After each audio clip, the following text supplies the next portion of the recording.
Brendam Docks is one of the busiest dockyards on all the island of Sodor. It's where ships and engines and cranes alike are busy day and night, every day of the year.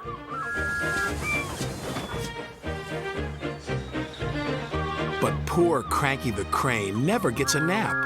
He never gets to sleep early. He works all the time. And his only company are the gulls that settle on his arm. So Cranky is always cranky.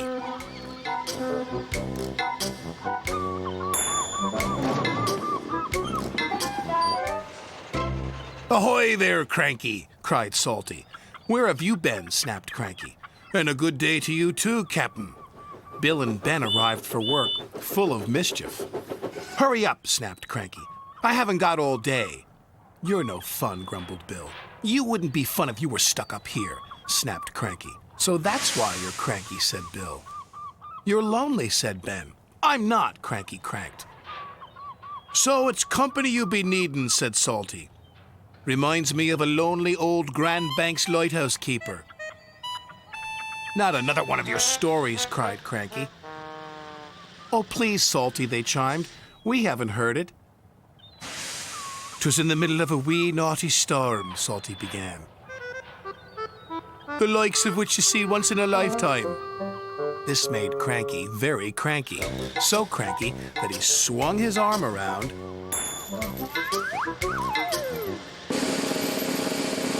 and dropped the pipes onto the tracks instead of the trucks. "Whoops," said Cranky meekly. "You've blown the main now, matey," said Salty.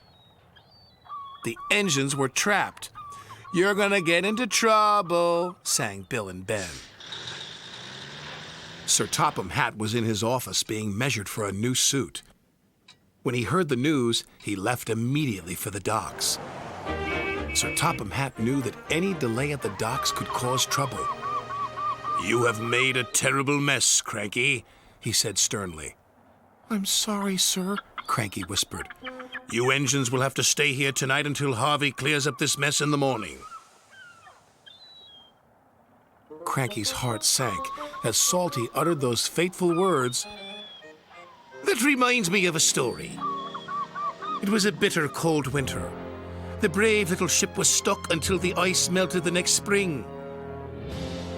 He barely made it round the Cape.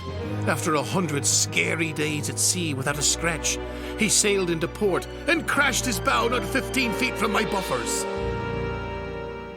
Luckily, no one was hurt. Except my ears," wailed Cranky.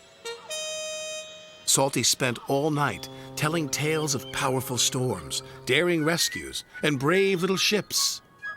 And when the sun rose, he was still talking. And talking. And talking.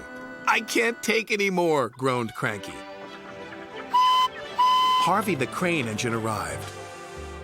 "Sir Topham Hatt sent me to help clear away this mess," he puffed proudly. Cranky was so pleased the engines would be going soon, he forgot to be cranky. "I'll never misbehave again," he promised, "as long as I don't have to listen to any more of Salty's stories." And after Harvey and the workmen had cleared the wreckage, Cranky worked hard all day. He carefully loaded the trucks, helped speed the engines on their way, and he said please and thank you. "This is new," puffed Thomas, but he had spoken too soon. Cranky couldn't help himself. "It was nice while it lasted," said Percy, and all the engines laughed. But Cranky was still cranky.